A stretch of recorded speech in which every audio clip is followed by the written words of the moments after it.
do Filho amado, nosso Senhor e Salvador Jesus Cristo. Quero convidar os irmãos para a leitura de alguns versículos da Escritura, em João, capítulo 11,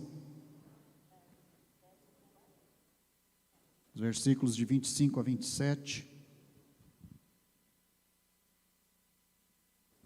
Evangelho de João, capítulo 11.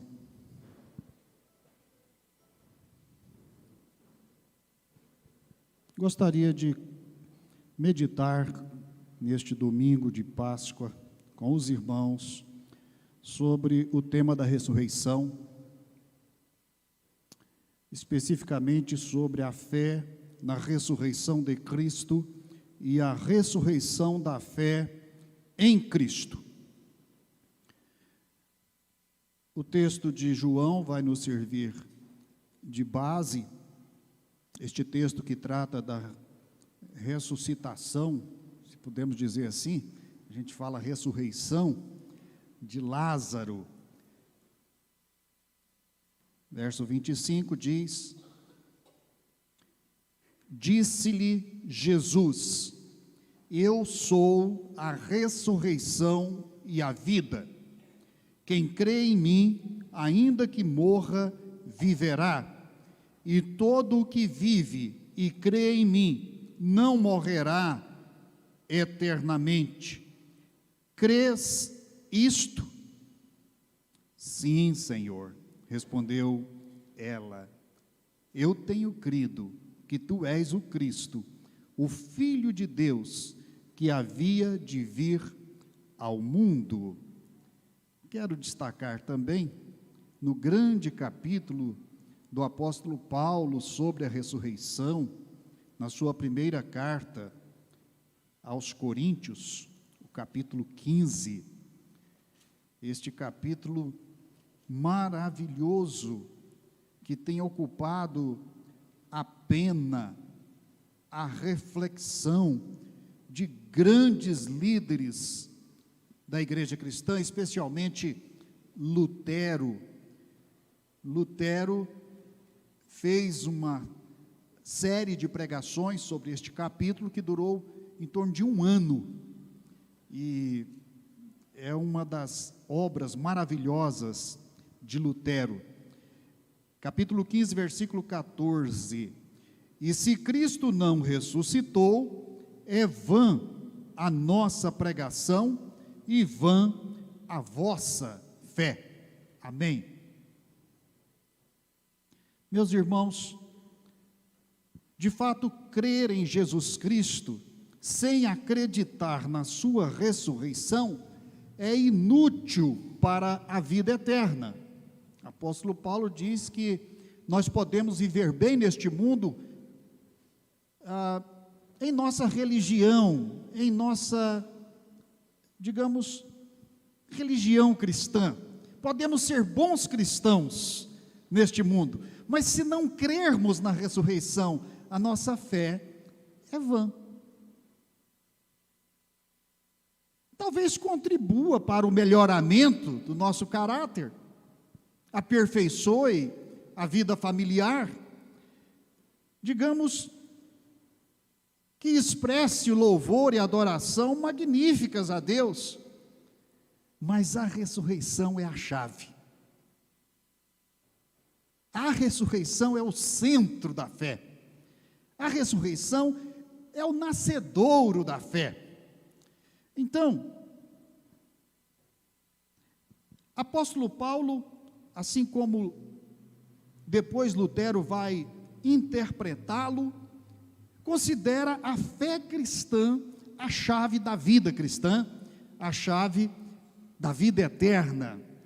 E não adianta sermos bons cristãos se nós não temos uma convicção muito profunda a respeito da ressurreição de Jesus, porque é ela, a ressurreição de Jesus, que vai nos dar a ressurreição a nós, para a vida eterna. Todavia, temos que ser sinceros, que a fé na ressurreição é uma decisão que ultrapassa e transcende os limites da experiência cotidiana e científica. A apologética cristã tem se debruçado sobre esta questão das provas da ressurreição. E nós não temos provas materiais, objetivas. A ciência não nos dá uma lei que permita que nós afirmemos que a ressurreição é possível. Portanto, primeiro, não há precedentes para a ressurreição na história. Não há também previsibilidade em nenhuma lei científica para a ressurreição de um morto, como vemos relatado na morte de Jesus e em sua ressurreição. Ou seja, não há condições de possibilidade neste tempo e espaço, neste mundo material, em qualquer tipo de experiência que nós observemos para a ocorrência da ressurreição. A ressurreição, segundo uma frase atribuída a Tertuliano, o grande pai da igreja, é impossível. Por isso os gregos ficavam tão assustados quando ouviam falar da ressurreição. E quando Paulo começou a falar da ressurreição, eles o interromperam e disseram: basta.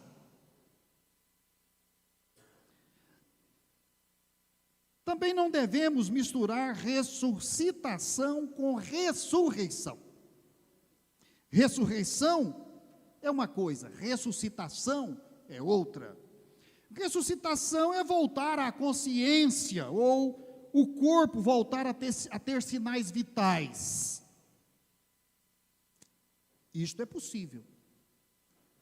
E, na verdade, esta foi a principal teoria para aqueles que queriam desacreditar a fé cristã, para o sumiço de Jesus.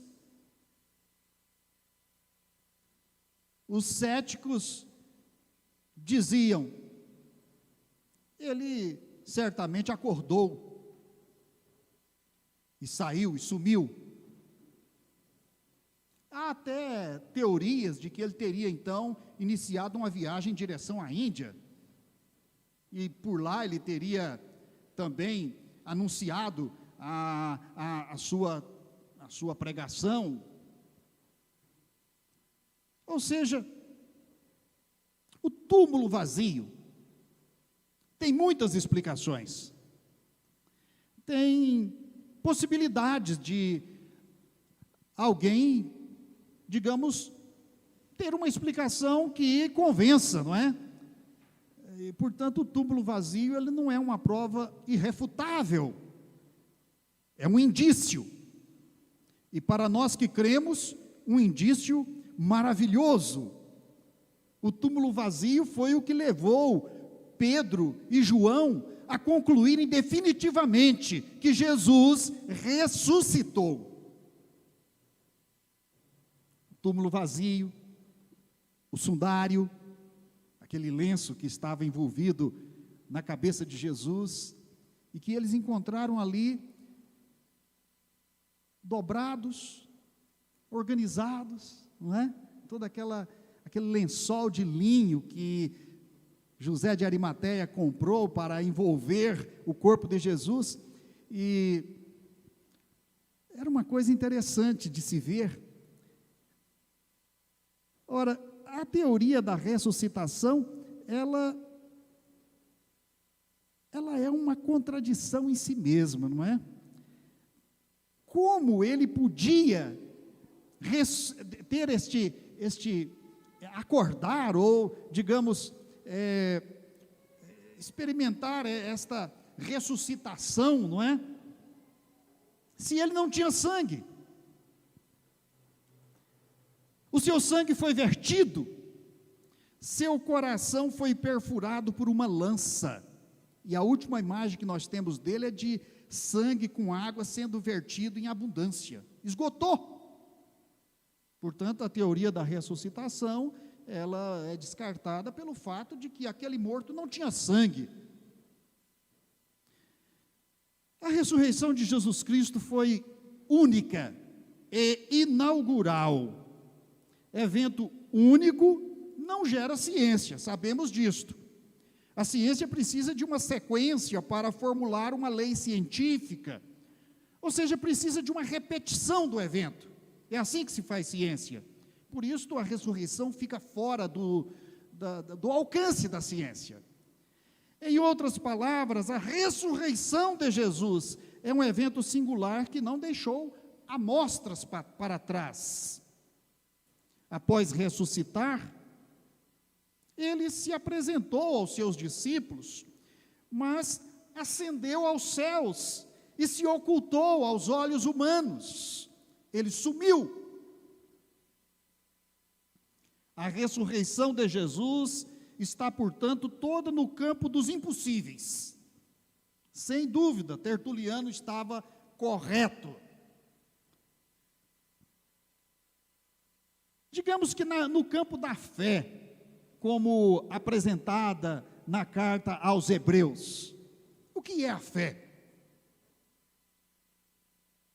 A fé é exatamente esse despertar da nossa alma, pela força do Espírito Santo, para crer no impossível, para crer no que não vemos, para crer nas promessas que ainda se realizarão no futuro. E é desta fé que Deus se agrada. Ele é o galardoador desta fé. E é isto que nós também exercitamos diariamente. É isto que nós experimentamos. Pois bem, a Bíblia está fundamentada em eventos únicos. Os irmãos já observaram isto? Eventos únicos. Por isso, às vezes, essa disputa entre ciência e fé é inócua. Porque a fé está em um campo, a ciência está em outro. E os jovens, às vezes, não compreendem que aquelas teorias e aquele glamour pela ciência que nos atrai tanto, para o campo da fé, diz muito pouco. A gente não crê na ciência. A ciência é um exercício de demonstração, de provas. Portanto, o campo da fé, do crer, é outro. É este, da ressurreição, da Bíblia. A Bíblia, portanto, ela está fundamentada nesses eventos únicos que só podem ser apreciados e compreendidos pela fé. Por exemplo, a origem de toda a criação, evento único. A origem da vida, evento único. A formação do homem e da alma, eventos únicos. O pecado e a queda, também único. A lei dada a Moisés no Sinai, única. E aí a morte, bem como a ressurreição inaugural de Jesus, são únicos. Nós somos desafiados a crer em alguma coisa que aconteceu uma vez só e para sempre, como diz Hebreus. São também eventos únicos nas Escrituras, a encarnação de Cristo, os milagres de Jesus, o próprio Evangelho, a própria Bíblia. Eu diria até que a igreja, o batismo, a fé, como diz Efésios 4, são também únicos. Que diria então da expiação de Jesus na cruz? A sua ressurreição dos mortos, a sua ascensão aos céus, eventos únicos. Estamos, portanto, plenamente no campo do crer, da fé, da confiança. A verdade e a realidade da ressurreição não depende, portanto, de provas científicas ou filosóficas, mas tão somente de quem Deus é e de quem Jesus Cristo é. A projeção e prolongamento de nossa vida para a eternidade, a imortalidade, depende tão somente do que Cristo planejou para o nosso futuro e de crermos nele e em sua fidelidade. É isso que sustenta toda a estrutura, não é? O arcabouço, para usar uma palavra moderna, da nossa fé, da nossa vida. Devemos entender, então, a ressurreição como um paralelo de evento único à criação, segundo o apóstolo Paulo.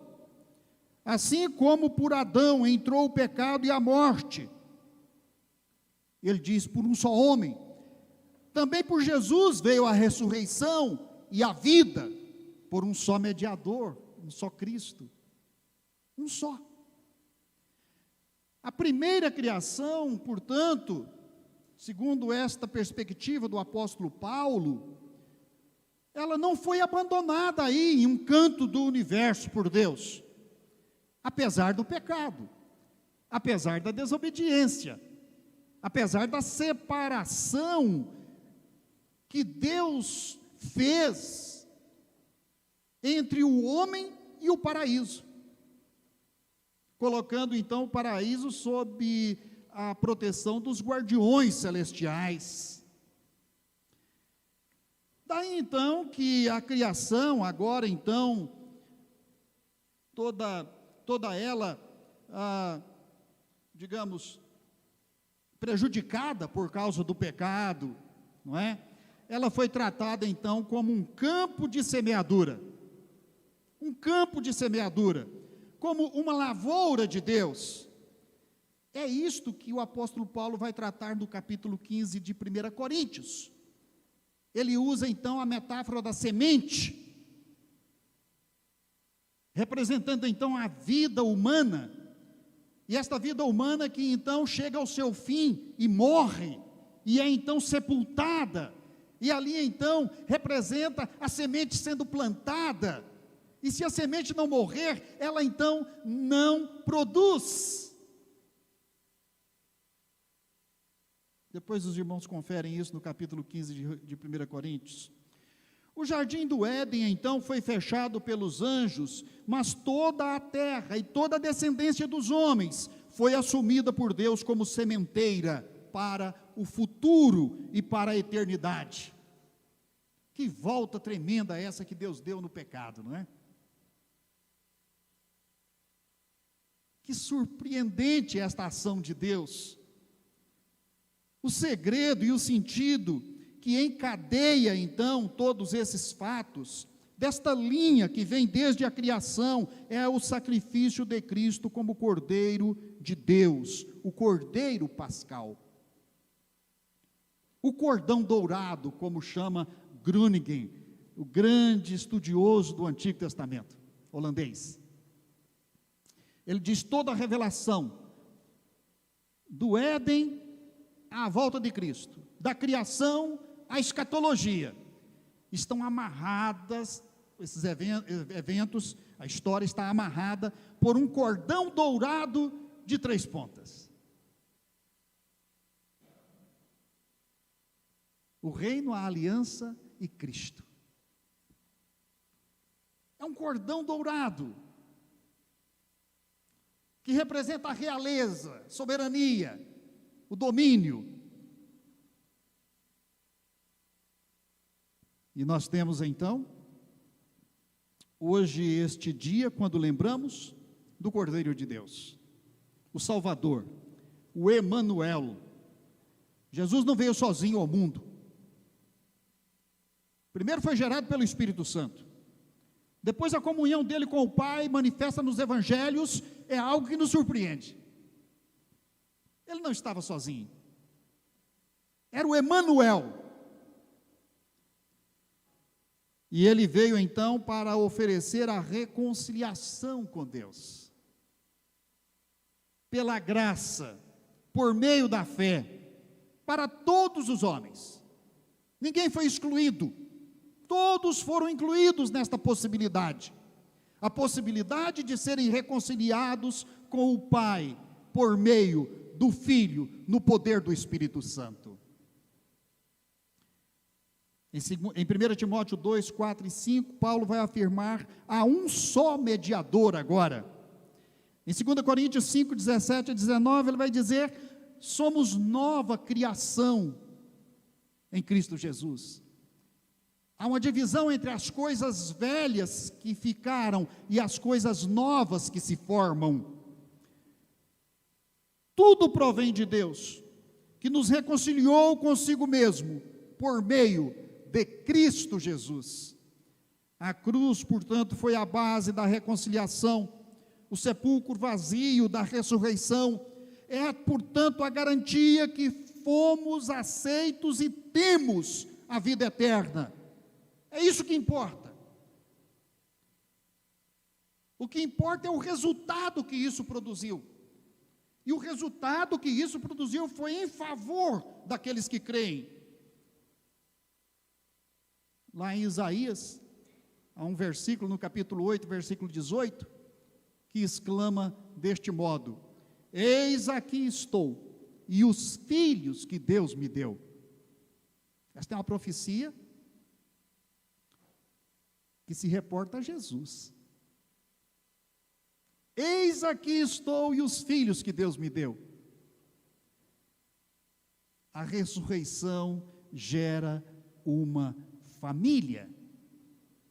Família nascida de novo, que mutuamente se pertencem pelo corpo e sangue da nova aliança em Cristo. Isto é bem representado na ceia, não é? A família que participa do corpo e sangue de Cristo. A família que se entrega a Cristo como corpo e sangue, em sacrifício vivo, santo e agradável a Deus, que é o culto da alma, é o culto do ser humano. Cristo assumiu a natureza do homem, corpo e sangue, para ter a nossa experiência. Cristo nos experimentou e experimentou a vida que nós vivemos, e nos chama para Ele. Nele somos reconciliados, trazidos de novo para a comunhão com o Pai. Nós somos transformados em sua ressurreição para a vida eterna, não para o agora, para o hoje, mas para a vida eterna. A ressurreição, ela não quer produzir efeitos apenas no presente século. Pelo contrário, os resultados mais importantes são aqueles que a ressurreição produz para a vida futura. Apóstolo Paulo vai falar sobre isso em Filipenses 2, 5 a 13. Pois bem, quais são então os grandes e urgentes desafios que a Páscoa nos traz? Quais são? Aqui então eu quero reportar ao texto que nós lemos de João capítulo 11, porque eu sempre entendi que esta ressurreição ou ressuscitação de Lázaro tinha alguma coisa a ver com a ressurreição de Jesus Cristo. Jesus faz isto quando ele declara que ele é a ressurreição e a vida. Esse é o contexto da ressurreição de Lázaro. E isto tem um significado, digamos, ilustrativo para toda a humanidade, para compreendermos a própria ressurreição de Jesus e o que ela, de fato, pretende, os desafios que ela nos lança. Obrigado, irmão. Primeiro, a ressurreição nos mostra o seguinte desafio. Vamos dizer que a Páscoa nos mostra esse desafio. Crer que o pecado e a morte foram vencidos. Pecado e morte foram definitivamente vencidos. Ora, nós vivemos debaixo do reino dos malefícios do pecado e da morte. Mas na cruz e na ressurreição, a fé, aí mudamos então de campo histórico para o campo da fé. A fé nos ensina que ali a morte sofreu uma derrota definitiva. A ressurreição é a vitória sobre a morte. Não a morte aqui e agora, mas a morte que liquidaria com as nossas vidas para a eternidade. Temer a morte aqui e agora, digamos que é só uma parte da história. Que o problema grave para o ser humano criado por Deus, com alma imortal, é de fato o problema do destino eterno. E esse destino eterno, ele é de fato determinado pela condição de pecador que nós temos. A condição de pecador gera a morte eterna. E então, Jesus veio para resolver isto, da morte eterna. Por isso, quando ele fala aqui com Marta, ele diz: eu sou a ressurreição e a vida. Aquele que crê, ainda que morra, viverá. E quem está vivo e crê, jamais morrerá eternamente. A palavra que complementa o morrerá aqui é a palavra eternamente. Ou seja, é uma morte que estaria reservada e traria consequências para a eternidade. Não é essa morte física, aquela que Lázaro experimentou, mas a outra, aquela que está debaixo do juízo de Deus, do julgamento eterno de Deus. Esta conheceremos no juízo final. As pessoas não acreditam mais em juízo final, mas elas vão ter uma surpresa muito desagradável quando chegarem lá. Que o juízo final é um dos fundamentos da criação.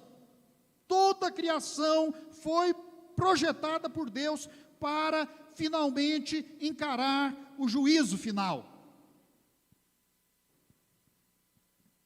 E então, o pecado gera a morte, e todos os homens pecaram, e foram separados da glória de Deus. Para o Evangelho de João, por favor, eu queria destacar isso. Para o Evangelho de João, de forma especial, específica do Evangelho de João. E depois Paulo vai falar disso em Romanos 3:23. O pecado trouxe como consequência a separação. Separação do quê? Separação da glória de Deus. A glória de Deus que irradiava no Éden, agora ela se recolheu, não é vista mais. O homem, depois da queda, ele não pode mais contemplar esta glória de Deus. Deus não está mais visível para o homem. Por isso Hebreus diz que a fé é crer no invisível. Então fomos separados, privados da glória de Deus.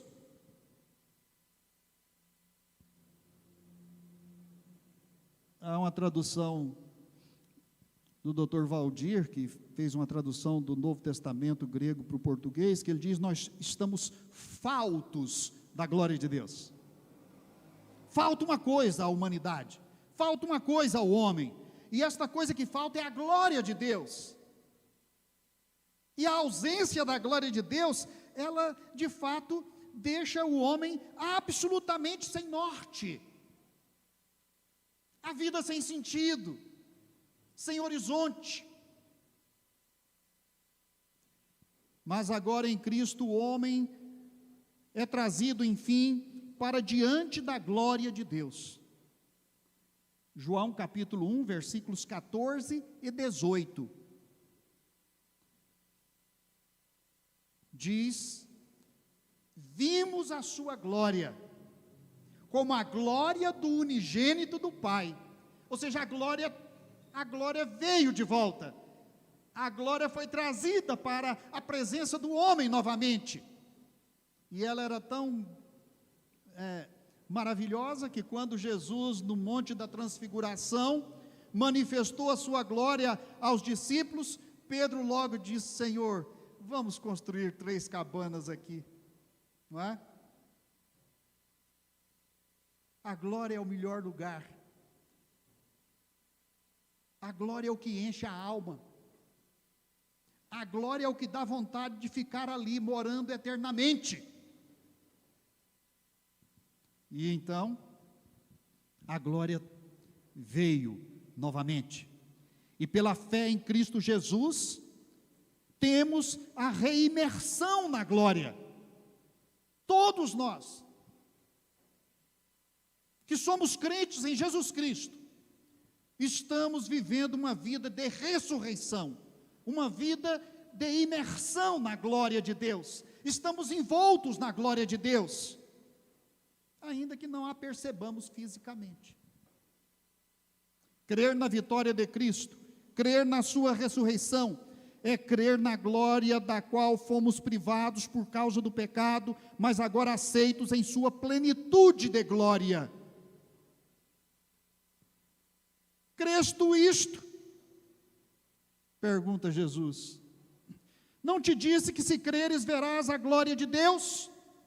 Disse Jesus. Segundo desafio da ressurreição e da Páscoa: crer nas lágrimas de Jesus, ou nas lágrimas que Jesus derramou por nós.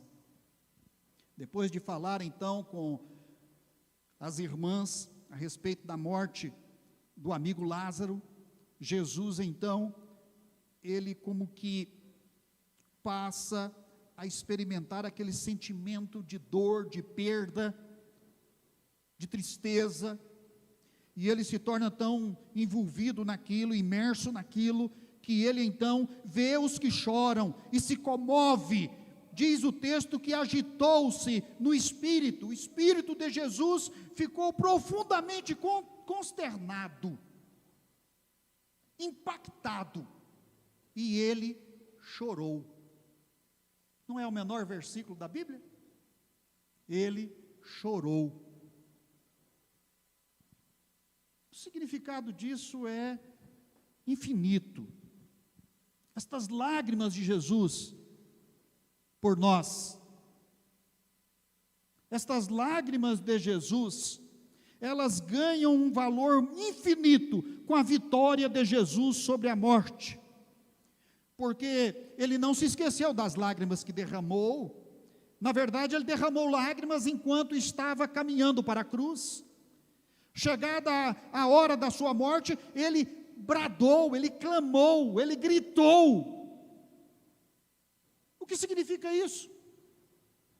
Não era o grito de um desesperado, de forma alguma. Era o choro de alguém que estava recebendo sobre si os pecados que eram nossos e que doíam nele. Por amor ele se entregou por nós, porque nos viu sofrer. Jesus interpretou o domínio do pecado sobre o homem como o domínio do sofrimento, como um regime que estava aprisionando e oprimindo ovelhas que não tinham pastor. Era como se estivéssemos no cativeiro. Jesus tivesse vindo então viver um pouco do cativeiro conosco e nos tirar do cativeiro. Ele viu as nossas lágrimas, ele sentiu a nossa dor, ele viu o sofrimento, ele viu o impacto que a morte tem sobre o coração das pessoas e as angústias que a alma, impotente diante da realidade, sofre. Meus irmãos, Jesus nós não podemos imaginar o quanto ele foi solidário conosco. A melhor maneira de se aliviar das angústias é aos pés de Jesus, porque Ele nos compreende, Ele nos entende. Jesus foi motivado pelo sofrimento que o pecado causou na vida humana. Não era um problema legal só, não era um problema de compensar a justiça de Deus apenas. Era um problema de se solidarizar, se encarnar com aquele que está sofrendo a opressão do pecado e propor a ele a libertação. Desafiá-lo a sair da servidão. Ele compreendeu que tudo depende agora dele. Ele tinha em suas mãos a missão de colocar um ponto final no domínio do pecado e da morte. Estava nas mãos dele. Ele sabia que dependia dele. A Páscoa era então a oportunidade dele colocar o seu plano em ação. Ele chorou aqui. Chorou no jardim do Getsêmani. Clamou intensamente na cruz, entregou a sua vida da forma mais trágica para revelar a mais profunda compaixão de Deus pelo pecador. Quem não entende isso, meu Deus? Por que ouvir uma revelação dessa e não condoer o coração, e não se arrepender, e não se entregar de corpo e alma a Jesus? Ele morreu por nós. Esta é a verdade de toda a pregação dos evangelhos. Ele não veio por ele. Ele não veio por causa de uma lei eterna, simplesmente. Ele não veio para simplesmente ter novas experiências, que a divindade talvez não tivesse tido, e ele agora então teria, participando da criação. Não, isso é muito pouco. Ele veio por causa de nós. Ele morreu por nós. E aí tem uma expressão neste capítulo 11 que é maravilhosa. Exclamam os judeus: vede quanto o amava. Foi isso que fez os judeus quererem nele. Porque se impressionaram com o quanto Jesus era capaz de amar.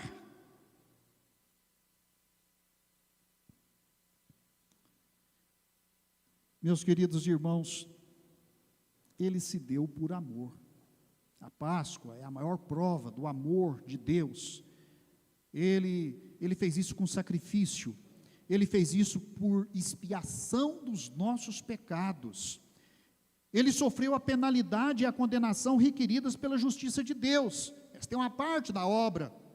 Satisfeita a justiça eterna de Deus, ele se consagrou como nosso Salvador, o nosso resgatador, o nosso Senhor. Somos dele, definitivamente somos dele, porque quisemos ser dele. Porque diante da mensagem do Evangelho, o nosso coração foi então conquistado por ele. Nós o amamos, porque ele nos amou primeiro. Ele se entregou por nós, nós nos entregamos a ele. Creia nas lágrimas que Jesus chorou. Creia em seu amor por nós. O próprio Pai vos ama, diz João 16, 27 e 28. Visto que vós tendes me amado a mim, e tendes crido, definitivamente, que eu vim de Deus, vim do Pai, entrei no mundo, agora deixo o mundo e vou para o Pai. Olha que Que movimento maravilhoso esse, não é? Esse movimento de entrada da divindade, o Emanuel conosco, viver conosco, nos chamar para Ele, entregar a vida por nós, ressuscitar e voltar ao trono para de lá guiar as nossas vidas. Por último, esse é um evento que nos desafia a crer no chamado de Jesus para a vida. E Jesus, quando o menor espaço aqui, na verdade, é este chamado de Jesus a Lázaro. O maior espaço é este entremeio em que Jesus atende Marta, atende Maria, atende os que estavam ali chorando, chora com eles, demora-se com eles. E depois conclui com o chamado. Sem a intervenção de Jesus, estamos como Lázaro. Por isso que eu voltei para esse texto de Lázaro, não é? Jesus diz assim: Lázaro, vem para fora. Lázaro, vem para fora. Esse clamor de Jesus ecoa. Ele não esgotou ali diante do sepulcro de Lázaro. Ele ecoa pelo mundo, pela história, por todas as gerações, aqui e agora e daqui por diante. Vem para fora.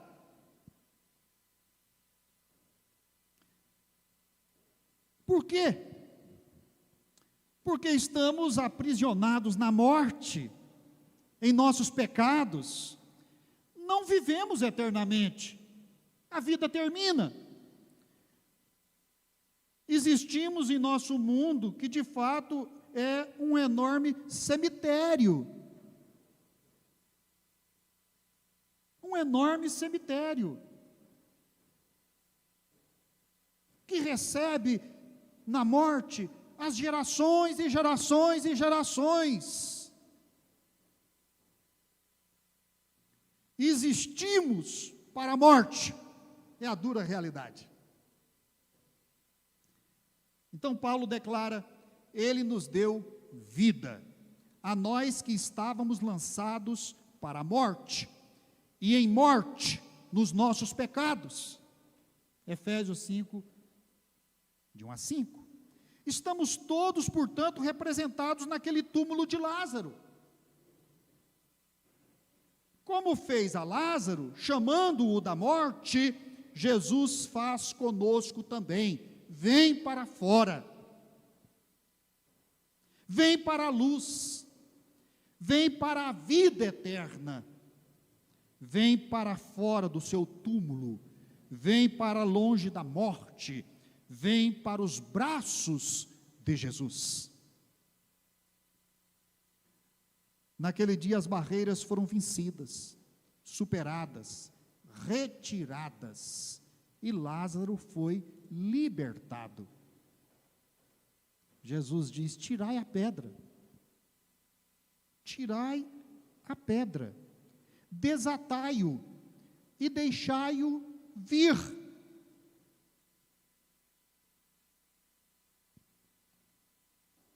Era alguém que Jesus estava tirando da morte para a vida, dando-lhe liberdade.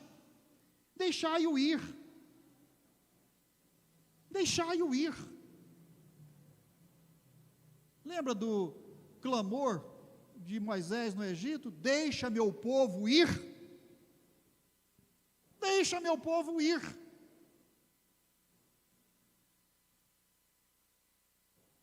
O clamor de Jesus naquele momento libertou Lázaro de dentro do abismo, e ele saiu. O chamado de Jesus ecoou até o mundo dos mortos, onde Lázaro foi recolhido. Entrou em sua alma, e ele saiu para atender o chamado de Jesus. Jesus veio para nos chamar para fora, para nos fazer viver, para nos libertar eternamente. Sua voz chegou até aqui, ao seu coração, ao meu coração. Vem para fora. Páscoa é o dia de lembrar e de crer que o Cordeiro de Deus, o Filho unigênito de Deus, Deus de Deus, sofreu tudo e ressuscitou por nós, em nosso lugar, em nosso favor. Creia, por favor, creia nisto, e entregue totalmente a sua vida, os seus sentimentos, os seus temores, tudo aos pés da cruz, porque ali Jesus conquistou tudo, eternamente, para nós. Deus nos abençoe, Deus abençoe cada um nesta Páscoa, possamos então crer de todo o nosso coração. Amém. Pastor.